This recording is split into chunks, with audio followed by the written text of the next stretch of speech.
How to ungroup layers in Alight Motion. So hello guys, welcome back to my YouTube channel. In this video I'll be discussing about how to ungroup layers in Alight Motion.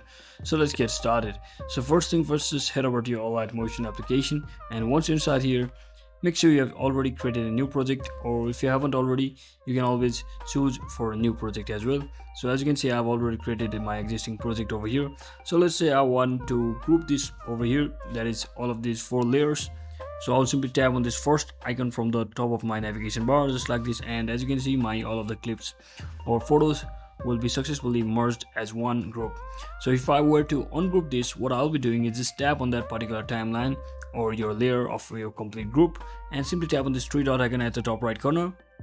And once you tap on that, you could see the option that is ungroup. So simply tap on that, and just like that, you have successfully ungrouped your particular clips or images for your project on Alight Motion. So that is it for today guys. Thanks for watching. Don't forget to like and subscribe. See you on the next one.